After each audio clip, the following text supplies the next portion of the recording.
언니, 나야. 잠깐 통화 가능해? 며느리 윤정이가 친언니와 통화하는 것 같았어요. 지금 아버님은 베란다에 나가 계시고, 지금 아니면 말하기 힘들 것 같아서. 시아버지 정호의 몸이 순간 굳었다.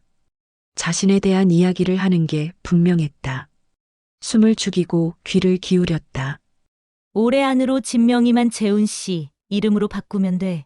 그 말을 듣는 순간 정호의 심장이 발밑으로 쿵 하고 떨어지는 것 같았다. 귀를 의심했다. 아니겠지. 내가 잘못 들었을 거야. 하지만 이어진 며느리의 말은 그의 마지막 희망마저 산산조각 냈다. 아버님 혼자 계시니까 설득하기 어렵지 않을 거야. 몸도 많이 안 좋아 보이시고, 곧 돌아가실 것 같으니까 그때 가서 상속세 내고 복잡하게 할 필요 없잖아.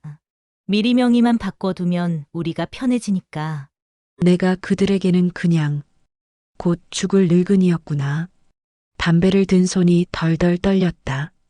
며느리는 마치 낡은 가구를 처분하는 것처럼 차분하고 냉정하게 말했다. 더 이상 가족이 아니었다. 자신은 그저 귀찮은 짐, 처분 대상이었구나. 오늘 이야기의 주인공은 69세 김정호입니다. 평생 도시의 거리를 누비며 살아가는 택시 운전자입니다. 한적한 다세대 주택에서 홀로 살아가고 있었습니다. 그의 아들 재훈이와 며느리 윤정이는 이미 독립했지만 최근 사업 실패로 다시 김정호 씨 집으로 돌아왔습니다. 정호 씨는 아들 가족이 집을 비운 사이 이사 가기로 마음먹었습니다. 지금이 아니면 눈 뜨고 코 베이듯 정호 씨의 집을 빼앗길지도 모르거든요. 평생 동안 아들을 위해 달려왔지만 돌아오는 것은 늘 미묘한 서운함 뿐이었으니까요.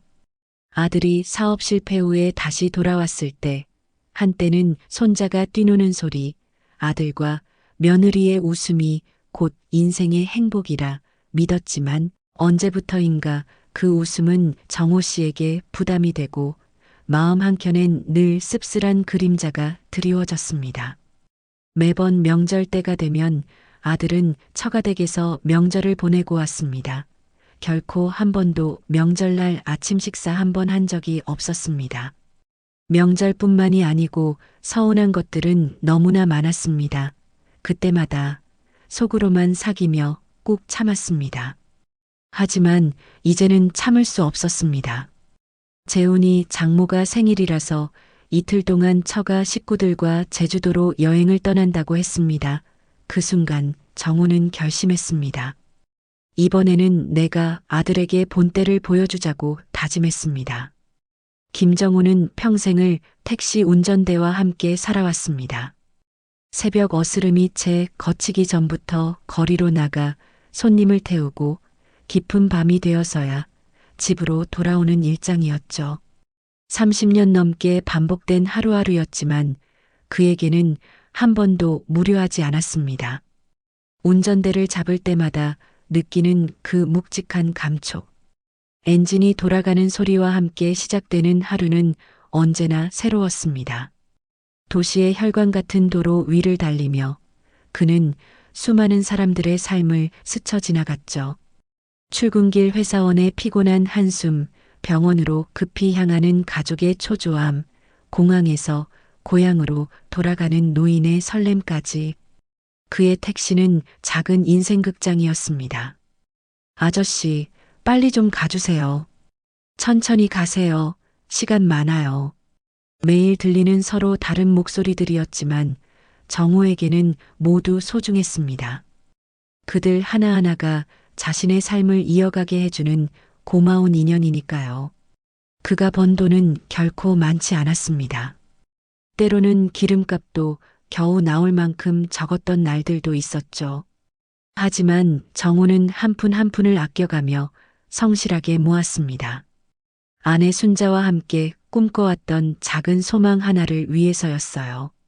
여보, 언젠가는 우리도 우리 집을 가질 수 있을 거야. 달빛 아래서 나누었던 그 작은 속삭임이 현실이 되기까지는 정말 오랜 시간이 걸렸습니다. 20년이 넘는 세월 동안 전세방을 전전하며 때로는 보증금이 부족해 더 작은 집으로 옮겨야 했던 날들도 있었어요. 하지만 포기하지 않았습니다.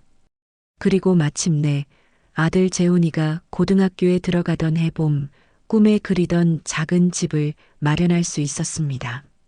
비록 낡은 다세대 주택이었지만 그들에게는 궁전보다도 소중한 공간이었죠. 이 집은 내 거다, 재훈아.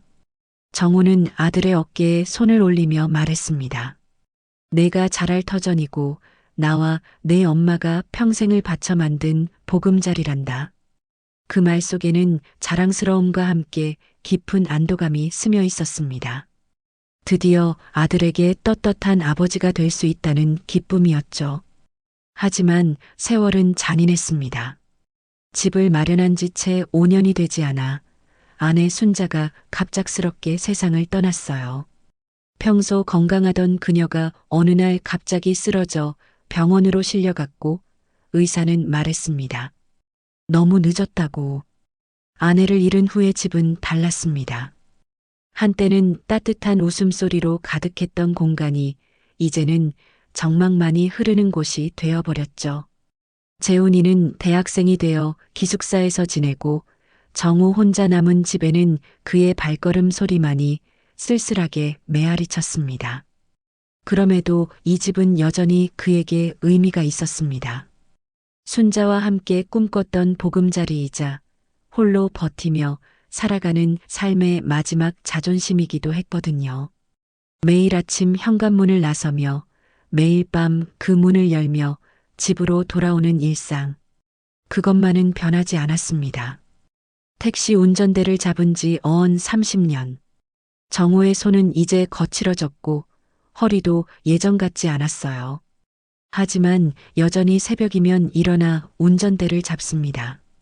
그것이 그가 아는 유일한 삶의 방식이었으니까요.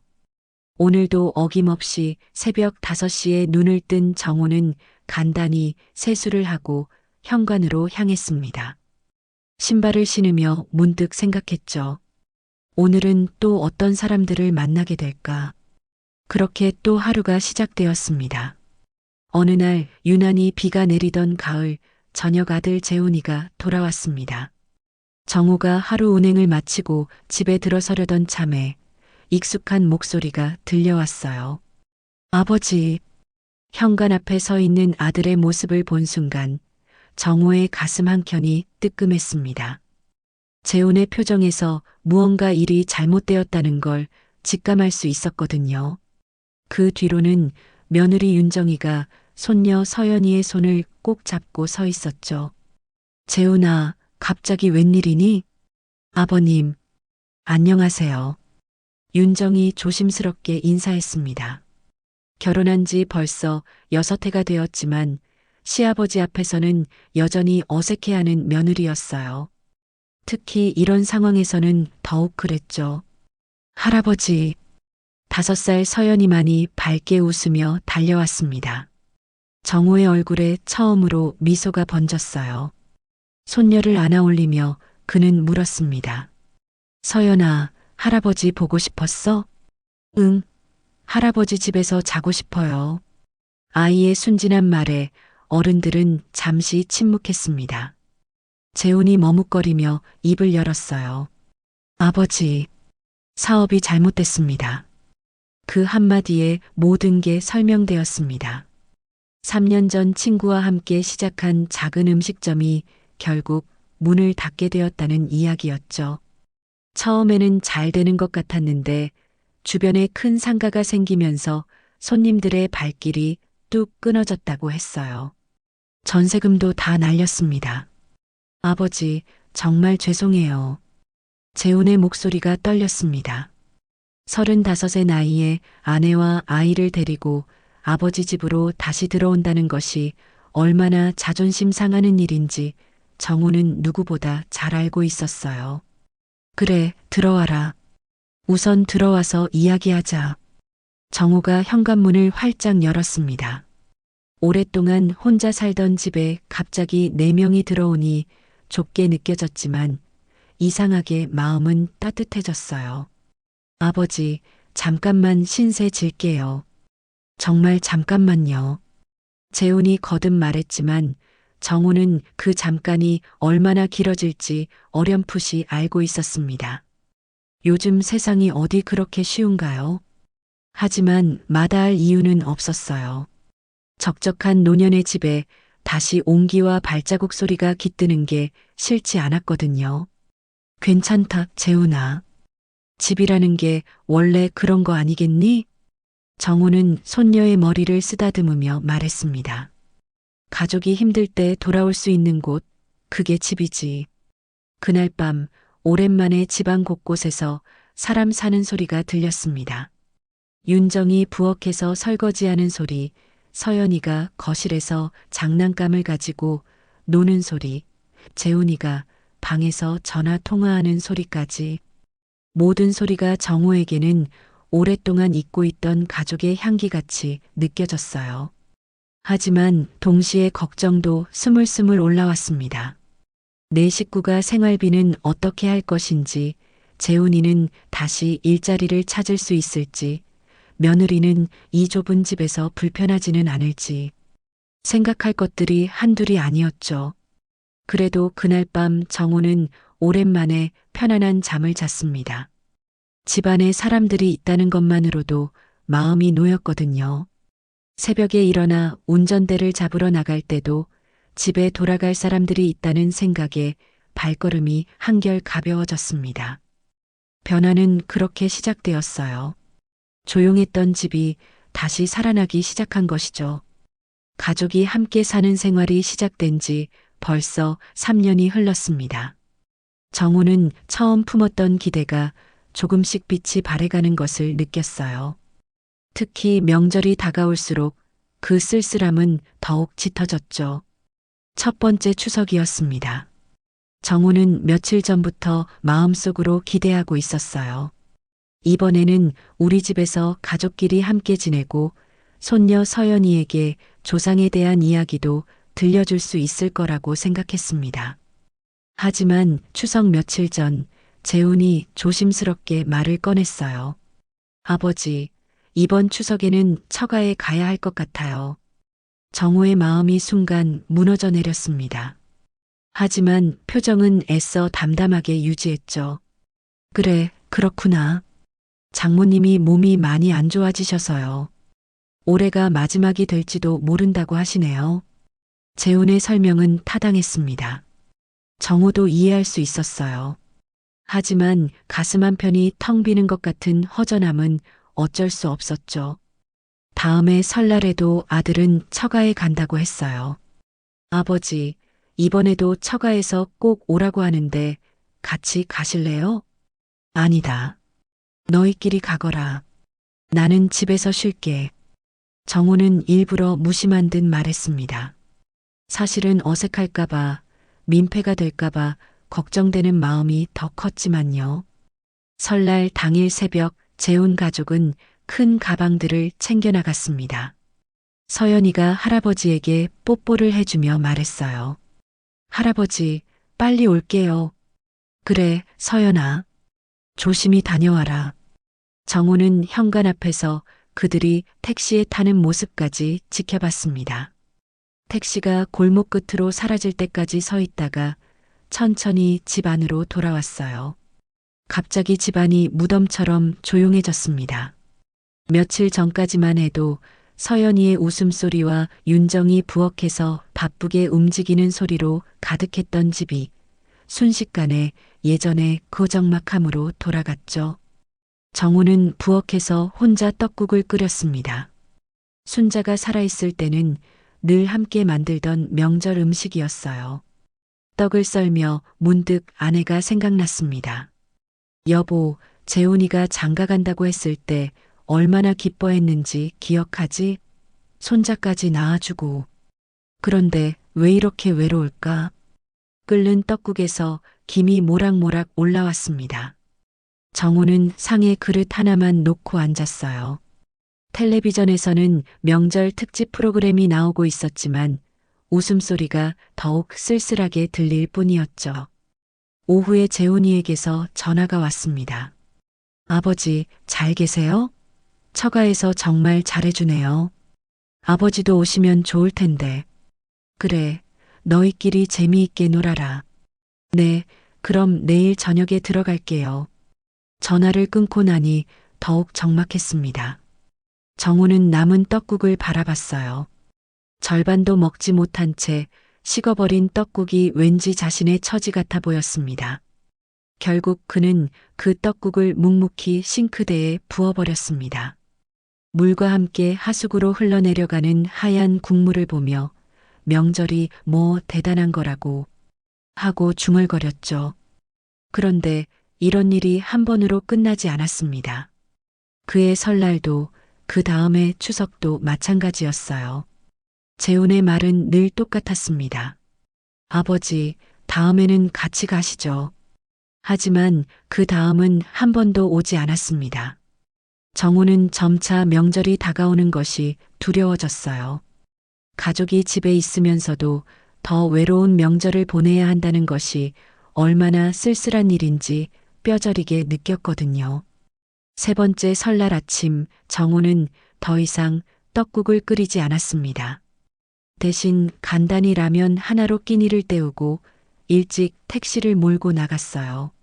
명절에도 일하는 사람들이 있을 테니까 그들에게라도 도움이 되고 싶었습니다.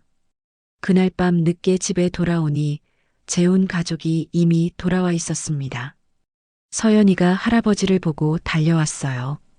할아버지, 외할머니가 용돈 주셨어요. 아이의 밝은 얼굴을 보며 정우는 억지로 미소를 지었습니다. 하지만 마음 한구석에는 씁쓸함이 가라앉지 않았어요. 같은 집에 살면서도 이렇게 따로 명절을 보내야 하는 현실이 그에게는 너무도 서글펐거든요.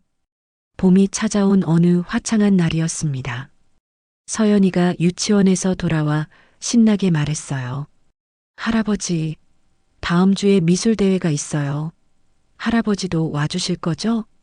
정우의 마음이 순간 따뜻해졌습니다.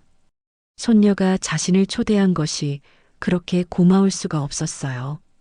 그럼 당연히 가야지. 우리 서연이가 그림 그리는 모습을 할아버지가 꼭 봐야지. 와, 할아버지가 제일 먼저 오는 거예요. 서연이의 해맑은 웃음에 정호는 벌써부터 가슴이 설렜습니다. 며칠 전부터 옷장을 뒤져가며 입을 옷을 골랐어요. 평소에는 택시 기사답게 편한 점퍼나 작업복을 입었지만 손녀의 특별한 날에는 제대로 차려입고 싶었거든요. 미술대회 당일 아침 정우는 평소보다 일찍 일어나 샤워를 하고 면도까지 깨끗하게 했습니다. 오랫동안 옷장 깊숙이 걸어두었던 깨끗한 재킷을 꺼내 입었어요. 순자가 예전에 사준 넥타이까지 메고 나니 거울 속 자신이 낯설게 느껴졌습니다. 할아버지, 너무 멋있어요. 서연이가 박수를 치며 좋아했습니다. 윤정도 아버님 정말 멋지세요라고 말했지만 재우는 별다른 반응이 없었어요. 그저 시계를 보며 빨리 가야겠다고만 중얼거렸죠. 유치원 운동장에 도착하니 이미 많은 학부모들이 모여 있었습니다. 정우는 서연이가 어디에 앉아야 하는지 알아보러 가다가 무대 앞쪽 자리에서 익숙한 모습들을 발견했어요. 윤정의 부모였습니다. 외할아버지는 깔끔한 정장을 입고 있었고 외할머니는 예쁜 한복까지 차려입고 있었어요. 그들은 이미 앞줄 중앙에 가장 좋은 자리를 차지하고 카메라와 캠코더까지 준비해두고 있었습니다. 어머니, 아버지, 일찍 오셨네요. 윤정이 반갑게 인사했습니다. 우리 서연이 첫 미술대회인데 당연히 와야지. 외할머니가 웃으며 대답했어요. 정우는 잠시 머뭇거렸습니다.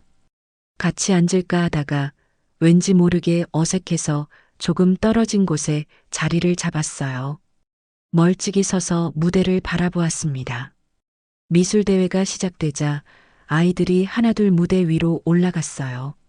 서연이도 작은 화판과 물감을 들고 무대 위에 섰습니다. 정우의 가슴이 두근거렸어요. 할아버지, 할머니. 서연이가 무대에서 환하게 손을 흔들었습니다. 정호도 손을 들어 흔들려고 했는데 곧 깨달았어요. 아이의 시선이 자신이 아닌 외할아버지, 외할머니에게 향해 있다는 것을요. 외할아버지가 일어나서 손을 크게 흔들며 서연아, 할아버지 여기 있다. 고 외쳤습니다. 외할머니도 우리 서연이 예쁘게 그려. 라고 응원했어요. 서연이는 더욱 신이 나서 그림을 그리기 시작했습니다. 중간중간 무대 아래를 내려다보며 웃었는데 그 시선은 항상 외할아버지, 외할머니를 향했어요. 정호는 천천히 고개를 숙였습니다. 가슴 한편이 무너져 내리는 것 같았어요. 손녀를 위해 정성스럽게 차려입고 설레는 마음으로 달려왔지만 정작 그 주인공인 서연이에게는 자신이 보이지 않는 존재인 것 같았습니다. 미술대회가 끝나고 서연이가 달려왔습니다. 할아버지, 제가 상 받았어요. 서연이는 먼저 외할아버지, 외할머니에게 뛰어갔어요. 그들이 아이를 번갈아 안아주며 축하해주는 모습을 보며 정호는 자신의 위치를 또렷하게 깨달았습니다. 아, 나는 이 가족에게 그냥 잠시 머물러 가는 존재구나. 집으로 돌아가는 길, 외할아버지, 외할머니는 서연이와 함께 앞서 걸어갔습니다. 정호는 혼자 뒤처져 걸었어요. 새로 차려입은 재킷이 갑자기 무겁게 느껴졌습니다. 그날 밤 정호는 재킷을 벗으며 거울 속 자신을 다시 바라봤어요. 오늘 하루 종일 품었던 설렘과 기대가 모두 사라진 자리에는 깊은 외로움만이 남아 있었습니다. 같은 집에 살아도 가족이라고 해도 나는 여전히 혼자구나. 정호는 그렇게 중얼거리며 불을 껐습니다. 어둠 속에서도 오늘의 쓸쓸함이 가슴을 짓눌렀어요. 미술대회 이후 며칠이 흘렀습니다. 정호는 평소보다 더 늦은 시간까지 택시를 운행했어요. 집에 일찍 들어가 봤자 할 일도 없고 가족들과 마주하는 것도 왠지 어색해서였죠. 그날도 밤 11시가 넘어서야 집에 도착했습니다. 현관에 불이 켜져 있는 걸 보니 가족들이 아직 잠들지 않은 것 같았어요. 정호는 조용히 현관문을 열고 들어섰습니다. 거실에는 텔레비전만 켜져 있고 아무도 없었어요. 재훈과 윤정은 방에서 쉬고 있는 것 같았고 서연이는 벌써 잠들었을 시간이었죠. 정호는 지친 몸을 이끌고 베란다로 나갔습니다. 오랜만에 담배 한 대를 피우며 하루를 정리하고 싶었거든요. 예전에 순자가 살아있을 때는 집안에서 담배를 피우면 잔소리를 들었는데 이제는 그런 잔소리조차 그리웠어요. 담배에 불을 붙이고 깊게 한 모금 들이마시는데 방에서 윤정의 목소리가 들려왔습니다. 전화 통화를 하는 것 같았어요. 처음에는 신경 쓰지 않으려고 했는데 목소리가 점점 또렷하게 들렸습니다. 언니 나야. 잠깐 통화 가능해? 며느리 윤정이가 친언니와 통화하는 것 같았어요. 지금 아버님은 베란다에 나가 계시고 지금 아니면 말하기 힘들 것 같아서 시아버지 정호의 몸이 순간 굳었다. 자신에 대한 이야기를 하는 게 분명했다. 숨을 죽이고 귀를 기울였다. 올해 안으로 집 명의만 재훈 씨 이름으로 바꾸면 돼. 그 말을 듣는 순간 정호의 심장이 발밑으로 쿵 하고 떨어지는 것 같았다. 귀를 의심했다. 아니겠지. 내가 잘못 들었을 거야. 하지만 이어진 며느리의 말은 그의 마지막 희망마저 산산조각 냈다. 아버님 혼자 계시니까 설득하기 어렵지 않을 거야. 몸도 많이 안 좋아 보이시고 곧 돌아가실 것 같으니까 그때 가서 상속세 내고 복잡하게 할 필요 없잖아. 미리 명의만 바꿔두면 우리가 편해지니까. 내가 그들에게는 그냥 곧 죽을 늙은이였구나. 담배를 든 손이 덜덜 떨렸다. 며느리는 마치 낡은 가구를 처분하는 것처럼 차분하고 냉정하게 말했다. 더 이상 가족이 아니었다. 자신은 그저 귀찮은 짐, 처분 대상이었구나. 재훈이는 좀 미안해하는 것 같아. 근데 뭐 현실적으로 생각하면 이게 맞지. 언제쯤 얘기하려고? 좀 더 지켜보다가.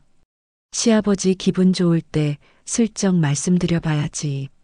아버님도 사는 거 재미없어 보이시는데. 그냥 정리하는 게 서로 편할 것 같다고 말할 생각이야. 사는 게 재미없어 보인다니. 그 한마디는 시아버지의 마음을 송두리째 무너뜨렸다. 정호의 눈앞이 하얗게 변했다. 평생 가족을 위해 새벽부터 밤늦게까지 택시 운전대를 잡았다. 손가락 마디마디가 굵어지고 허리가 휘는 고통을 참아내며 달려온 인생이었다. 단 한 번도 무료하다고 생각한 적 없었다. 가족을 생각하면 고단한 하루하루도 의미로 가득했는데. 그런데 그 모든 삶을, 자신의 삶을 통째로 부정당한 기분이었다. 가슴이 찢어지는 듯한 분노와 함께 억장이 무너져 내렸다.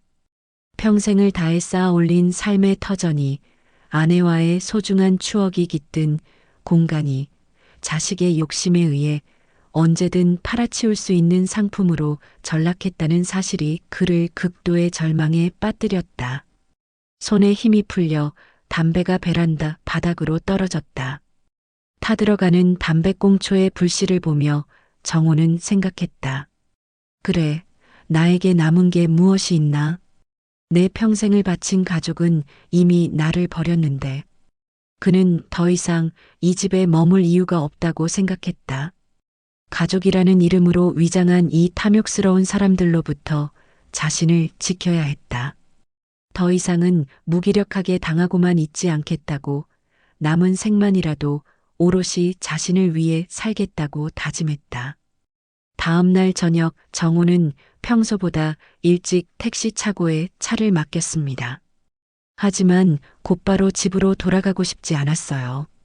대신 개인용 차를 몰고 시내를 한 바퀴 도는 길을 택했습니다. 한강변을 따라 달리는 길, 네온사인들이 어둠을 밝히고 있었어요. 한때는 이 도시의 불빛들이 희망처럼 보였습니다. 새벽부터 밤늦게까지 일하며 가족을 위해 돈을 벌어야겠다는 다짐을 새롭게 해주던 불빛들이었거든요. 하지만 그날 밤만큼은 그 불빛들이 낯설게만 보였습니다. 마치 자신과는 전혀 상관없는 다른 세상의 이야기 같았어요. 정호는 차를 세우고 한강 둑에 앉았습니다. 흐르는 강물을 바라보며 지난 날들을 떠올렸어요. 순자와 처음 만났던 날, 재훈이가 태어났던 날, 처음으로 집을 마련했던 날. 모든 순간이 이 집을 중심으로 돌아가고 있었습니다. 그 집이 자신의 삶의 전부였다고 해도 과언이 아니었어요. 그런데 이제 그 집마저 빼앗기려 하는구나. 강물이 끝없이 흘러가는 모습을 보며 정호는 마음속으로 결심을 굳혔습니다. 내가 여기서 더 머물면 결국 집마저 빼앗기겠지. 그들은 내가 죽기만을 기다리고 있어. 이제는 내 인생을 지켜야 한다. 피곤한 몸을 이끌고 집으로 돌아온 것은 밤 12시가 넘어서였습니다. 다행히 집안은 조용했어요. 가족들은 모두 잠들어 있는 것 같았습니다. 정호는 자신의 방으로 들어가 서랍 깊숙이 보관하고 있던 오래된 앨범을 꺼냈습니다. 먼지가 앉은 표지를 닦으며 조심스럽게 펼쳐봤어요. 첫 번째 페이지에는 순자와의 결혼 사진이 있었습니다. 젊은 두 사람이 수줍게 웃고 있는 모습이었죠. 그때는 아무것도 없었지만 미래에 대한 꿈으로 가득했던 시절이었어요. 여보, 기억나니? 우리 처음 만났을 때 넌 내가 택시 기사라고 하니까 걱정했잖아. 정호는 사진 속 순자를 바라보며 중얼거렸습니다. 그래도 나를 믿어줬지. 성실하게 일하면 언젠가는 우리 집도 마련할 수 있을 거라고 말해줬고. 페이지를 넘기자 재훈이의 어린 시절 사진들이 나왔습니다. 아빠 무릎에 앉아 환하게 웃고 있는 모습, 유치원 졸업식에서 상을 받고 있는 모습들이었어요. 재훈이도 그때는 아빠를 좋아했는데 언제부터 이렇게 달라진 걸까? 정호의 눈가에 눈물이 맺혔습니다. 하지만 금세 닦아내며 마지막 페이지로 넘어갔어요. 거기에는 집들이를 할 때 찍은 가족 사진이 있었습니다. 비록 작고 낡은 집이었지만 그때만큼은 모두가 행복해 보였어요. 정호, 순자, 재훈이가 나란히 서서 활짝 웃고 있는 사진이었습니다. 여보, 그때가 우리 가족이 가장 행복했던 때인 것 같아. 정호는 사진 속 순자의 얼굴을 손끝으로 조심스럽게 어루만졌습니다. 나도 이제 나만의 길을 가보려 해. 더 이상 여기서 눈칫밥 먹으며 살고 싶지 않아. 앨범을 덮으며 정호는 마음속 깊이 다짐했어요. 아직 구체적인 계획은 서지 않았지만 이 상황에서 벗어나야 한다는 것만은 확실했습니다. 그날 밤 정호는 오랜만에 깊이 잠들었습니다. 결심을 내린 후 마음이 한결 편해진 것 같았거든요. 하지만 꿈속에서도 순자가 나타나 걱정스러운 표정으로 물었어요. 여보, 정말 괜찮을까? 꿈속에서 정호는 대답했습니다. 괜찮을 거야. 이제는 내가 나를 지켜야 할 때야. 새벽이 되자 정호는 평소보다 일찍 일어났습니다. 거울을 보며 면도를 하는데 언젠가부터 많이 늙어 보이는 자신의 얼굴이 보였어요. 하지만 눈빛만큼은 어제보다 강해 보였습니다. 오늘부터는 새로운 삶을 준비해야겠다고 생각하며 정호는 택시 운전대를 잡으러 나갔습니다. 정호가 결심을 실행에 옮기기까지는 일주일이 채 걸리지 않았습니다. 며칠 동안 마음속으로만 되뇌던 계획을 드디어 현실로 만들어 보기로 한 거예요. 월요일 오전 정호는 평소보다 일찍 택시 운행을 마치고 동네 부동산을 찾아갔습니다. 어서 오세요. 무슨 일로 오셨어요? 중년의 공인중개사가 반갑게 인사했어요. 집을 내놓으려고 합니다. 아, 이사 가시는군요. 어디 집이신지요? 정호는 자신의 집 주소를 알려주었습니다. 공인중개사는 컴퓨터를 켜며 시세를 알아봤어요. 이 동네 다세대 주택이면 요즘 시세로는 한 3억 정도 될 것 같은데요. 금매로 내놓으시면 2억 8천 정도. 정호는 고개를 끄덕였습니다. 처음 집을 샀을 때보다는 많이 올랐지만 서울 집값에 비하면 여전히 소박한 금액이었어요. 빨리 정리하고 싶습니다.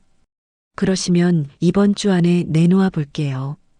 요즘 이 동네도 재개발 이야기가 나와서 관심 있는 분들이 계실 거예요. 부동산을 나온 후 정호는 신도시 쪽으로 향했습니다. 예전에 손님을 태우고 갔던 곳 중에 기억에 남는 아파트 단지가 있었거든요.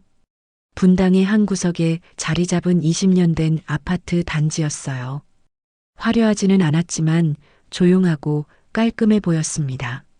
무엇보다 지하철역과 버스 정류장이 가까워 교통이 편리했어요. 아, 여기 6층 23평형 보러 오셨어요? 부동산 아주머니가 열쇠를 들고 안내해 주었습니다. 네, 혼자 살 예정입니다. 그럼 딱 맞겠네요. 관리도 잘 되어 있고 조용한 편이에요. 엘리베이터를 타고 6층에 올라가니 복도 끝에 깨끗한 현관문이 보였습니다. 문을 열고 들어서자 깔끔한 원룸형 구조가 나타났어요. 거실과 주방이 한 공간에 있고 방 하나와 작은 베란다가 있었습니다. 오래된 집과 비교하면 훨씬 작았지만 혼자 살기에는 충분해 보였어요. 전세는 얼마인가요? 1억 2천만 원이에요. 월세로 하시면 보증금 3천에 월 60만 원이고요. 정호는 잠시 계산해 봤습니다. 집 한 동과 그동안 모아둔 돈이면 전세도 충분히 가능했어요. 전세로 하겠습니다. 정말요? 그럼 계약서 작성하러 사무소로 가실까요? 그렇게 정호는 새로운 보금자리를 마련했습니다. 30년 넘게 살던 집을 떠나 전혀 다른 곳에서 새로운 시작을 하게 된 거예요. 일주일 후 이사하는 날이 왔습니다. 내가 이사하는 날은 아들 재훈이의 가족은 며느리 윤정이의 친정엄마 칠순 잔치에 갔습니다. 잔치가 끝난 후에는 장모님과 제주도로 이틀 동안 여행을 간다고 했어요. 그래서 이틀 동안 집을 비워둔 상태였어요. 정호 씨는 일부러 그 시기를 노려 이사를 마무리했죠. 이사짐은 많지 않았습니다. 평생 모은 물건들이라고 해봐야 옷가지 몇 벌과 책, 그리고 순자와의 추억이 담긴 물건들 뿐이었어요. 새 아파트에 짐을 다 옮기고 나니 오후 5시가 되었습니다. 정호는 텅 빈 거실 한가운데 앉아 창밖을 내다봤어요. 6층에서 내려다보는 풍경은 예전 집과 전혀 달랐습니다. 깔끔하게 정리된 아파트 단지와 멀리 보이는 산들이 평온해 보였어요. 새 집은 휑하고 조용했습니다. 하지만 이상하게 마음이 편했어요. 오히려 자유로웠습니다.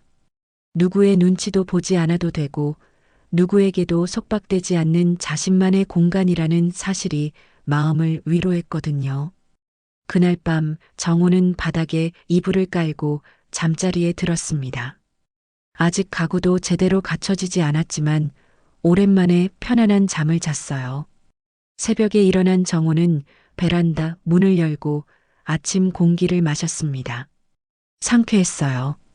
새로운 시작에 대한 기대감이 가슴속에서 솟아올랐습니다. 이제부터는 정말 내 인생이야. 정호는 그렇게 중얼거리며 새로운 하루를 맞이했습니다.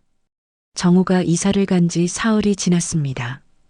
재훈 가족은 윤정의 친정에서 열린 칠순 잔치에 참석하느라 이틀 동안 집을 비워둔 상태였어요.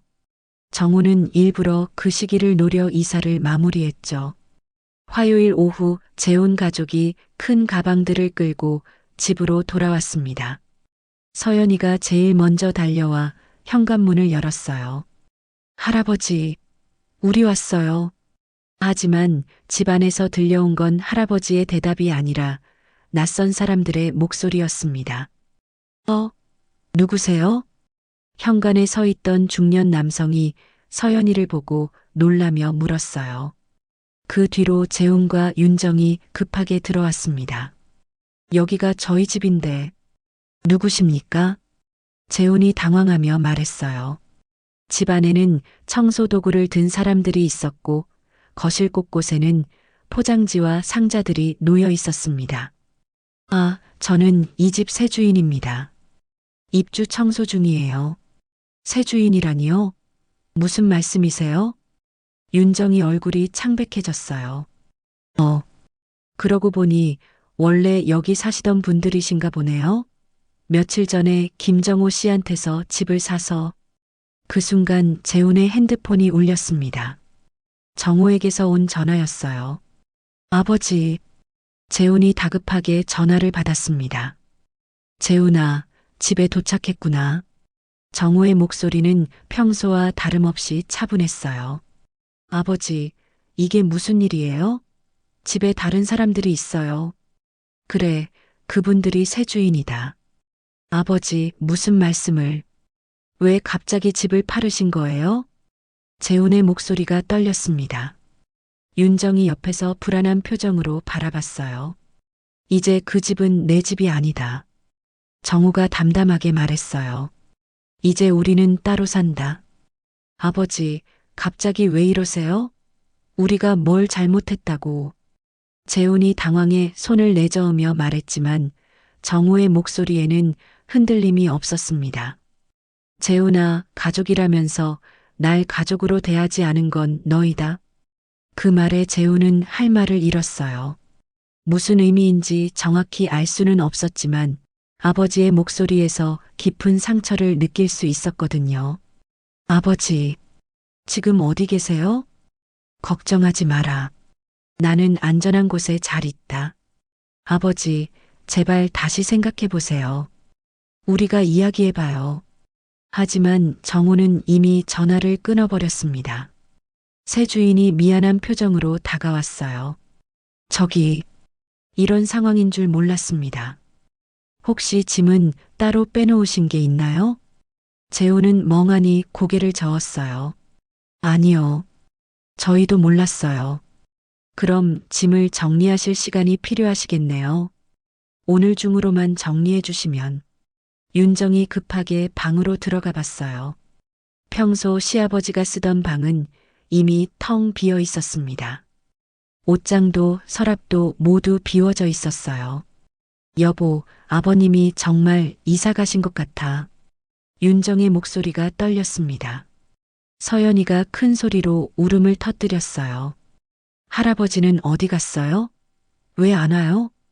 재우는 딸을 안아올리며 말했습니다. 서연아, 할아버지는 새로운 집으로 이사 가셨어. 왜요? 우리랑 같이 살면 안 돼요? 아이의 순진한 질문에 재우는 대답할 말이 없었어요. 그날 저녁 재훈 가족은 급하게 임시 숙소를 찾아야 했습니다. 갑작스러운 일에 어디로 갈지도 정하지 못한 채 우선 윤정의 친정으로 향했어요. 차 안에서 윤정이 조용히 말했습니다. 여보, 혹시 아버님이 우리 얘기를 들으신 걸까? 무슨 얘기? 그 집 명예 바꾸는 얘기 말이야. 재훈의 얼굴이 굳어졌습니다. 설마 그런 얘기를 들으셨을 리는. 하지만 둘 다 마음 한편으로는 불안했어요. 정호의 마지막 말이 계속 귓가에 맴돌았거든요. 가족이라면서 날 가족으로 대하지 않은 건 너희다. 재훈은 그날 밤부터 아버지에게 계속 연락을 시도했습니다. 전화, 문자, 심지어 카카오톡까지 모든 방법을 동원했어요. 아버지, 전화 좀 받아주세요. 아버지, 저희가 잘못했어요. 이야기해봐요. 아버지, 서연이가 할아버지를 많이 찾아요. 하루에 10번도 넘게 전화를 걸었지만 정호는 단 한 번도 받지 않았습니다. 문자 메시지도 읽기만 할 뿐 답장은 오지 않았어요. 사흘째 되는 날 재우는 참을 수 없어 택시회사에까지 전화했습니다. 김정우 기사님 연락처 좀 알 수 있을까요? 죄송합니다.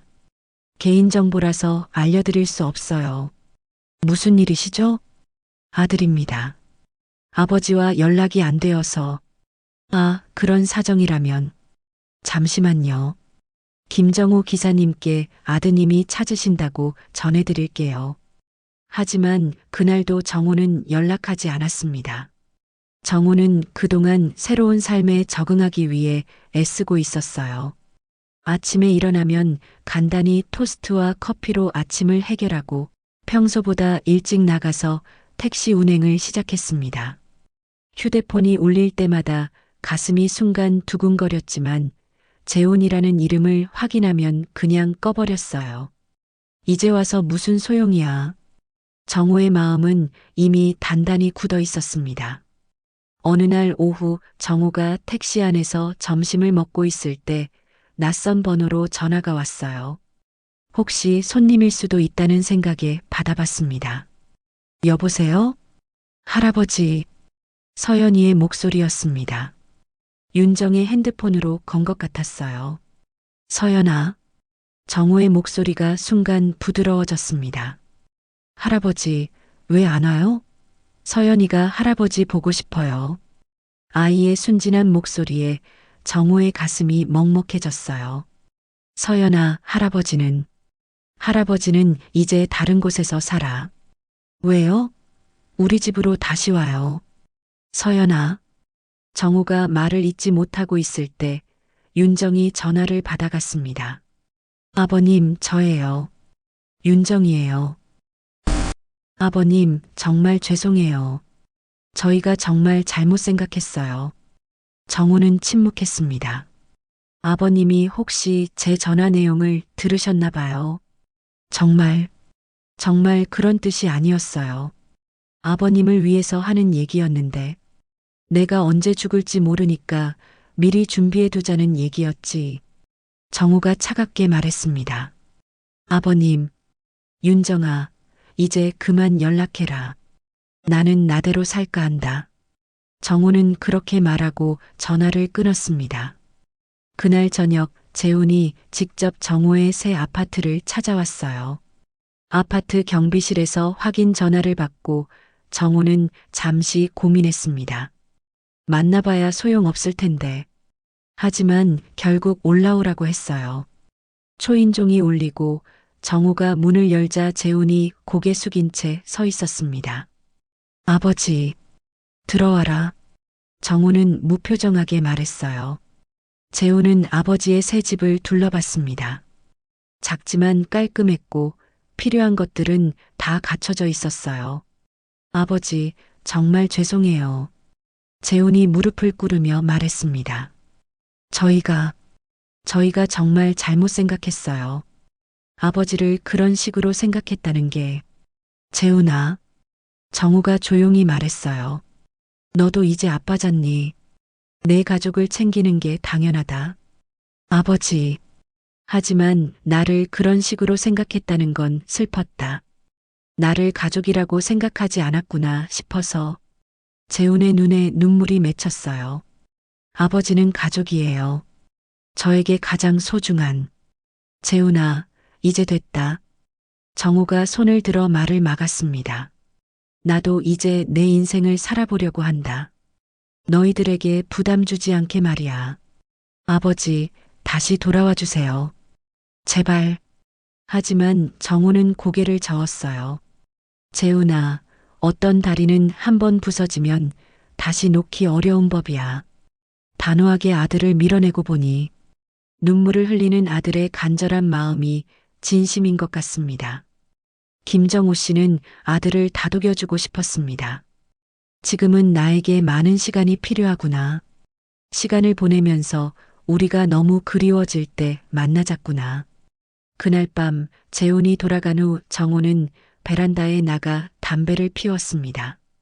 이제는 정말 각자의 길을 가야지. 그러다가 서로가 너무나 그리워질 때 만나면 되지. 정우는 그렇게 중얼거리며 담배 연기를 하늘로 날려보냈습니다. 한 달이 흘렀습니다. 정우는 새로운 환경에 점차 적응해 갔어요. 아침에 일어나면 베란다 문을 열고 신선한 공기를 마시는 것이 일상이 되었습니다. 창밖으로 내려다 보이는 풍경은 여전히 낯설었지만 이제는 친숙하게 느껴지기 시작했어요. 멀리 보이는 산과 깔끔하게 정리된 아파트 단지, 그리고 아침마다 공원에서 운동하는 사람들의 모습까지. 정우는 택시 운행 시간도 조금씩 조절했습니다. 예전처럼 새벽부터 밤늦게까지 무리하지 않았어요. 오후 3시쯤 되면 운행을 마치고 집으로 돌아와 혼자만의 시간을 보냈습니다. 어느 날 저녁 정우는 새 아파트 창문을 활짝 열고 바깥을 내다봤어요.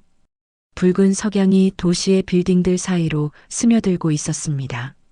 예전에는 볼 수 없었던 풍경이었죠. 참 예쁘네. 정우는 작은 의자를 창가로 가져와 앉았습니다. 따뜻한 저녁 공기가 얼굴을 스쳐 지나갔어요. 핸드폰이 울렸습니다. 또 재훈일 거라고 생각했는데 뜻밖에도 오래된 친구 박만수의 연락이었어요. 정우야, 요즘 어떻게 지내? 만수야, 잘 지내고 있어. 소식 들었다. 혼자 이사 갔다며? 무슨 일이야? 정우는 잠시 말을 고민했다가 대답했습니다. 그냥 내 인생을 살아보고 싶어서. 아이고, 무슨 소리야. 가족하고 같이 사는 게 얼마나 좋은 건데. 만수야, 가족이라는 게 꼭 함께 살아야만 가족인 건 아니야. 만수는 정우의 목소리에서 뭔가 달라진 점을 느꼈어요. 정우야, 혹시 시간 되면 한번 만나자. 술이라도 한잔하면서. 그래, 좋다. 언제든. 전화를 끊고 나서 정우는 다시 창밖을 바라봤습니다. 이제 완전히 어두워진 하늘에 별들이 하나둘 나타나기 시작했어요. 정우는 한숨을 깊게 내쉬며 마음을 정리했습니다. 이제 그는 아들에게도 며느리에게도 기대하지 않기로 했어요. 그들이 자신을 어떻게 생각하든 그들의 선택이 무엇이든 더 이상 상관없었습니다. 대신 오롯이 자신만의 삶을 살기로 결심했어요. 남은 생을 온전히 자신을 위해 쓰기로 한 거죠. 순자야, 이제야 자유로워진 것 같아. 정우는 마음속으로 아내에게 말했습니다. 평생 가족을 위해서만 살았는데 이제는 나를 위해 살아봐도 되겠지? 창가에 앉아 있으니 바람이 시원하게 불어왔어요. 그 바람이 그의 지친 마음을 어루만져 주는 것 같았습니다. 문득 택시 운전대가 생각났어요. 30년 넘게 잡아온 그 핸들이 이제는 다르게 느껴질 것 같았습니다. 생계를 위한 무거운 도구가 아니라 자유롭게 도시를 누비는 수단으로 말이에요. 정우는 손을 들어 바라봤습니다. 오랜 세월 핸들을 잡아온 손이었지만 지금은 떨리고 있었어요.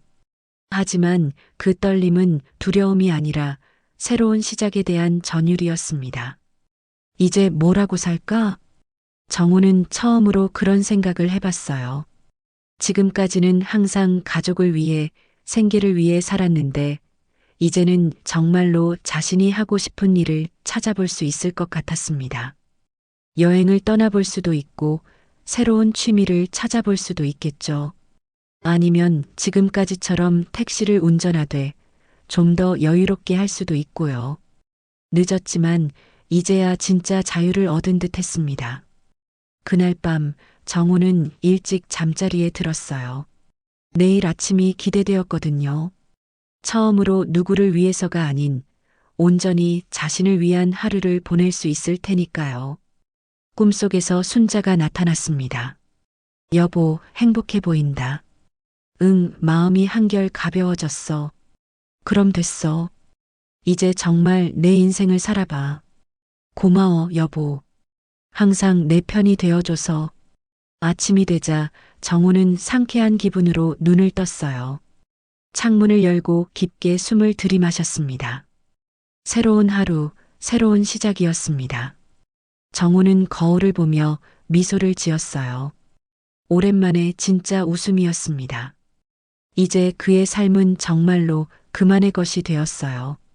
오늘 사연을 통해서 생각해 봅니다. 진정한 가족의 의미는 피로 맺어진 관계라도 소통과 존중이 없으면 언제든 남보다 못한 존재가 될 수 있습니다. 노년의 인생은 자식에게 모든 것을 기대하고 의존하기보다는 자신의 삶을 주체적으로 설계하고 즐길 줄 알아야 합니다. 소중한 한 사람의 인생을 금전적 가치나 편의에 따라 판단해서는 안 되며 각자의 삶은 그 자체로 소중히 존중받아야 합니다. 오늘의 이야기 사연이 마음에 와닿으셨다면 다음 이야기도 함께 해주세요. 구독, 좋아요는 저희에게 큰 힘이 됩니다. 알람 설정으로 새로운 이야기를 놓치지 마세요.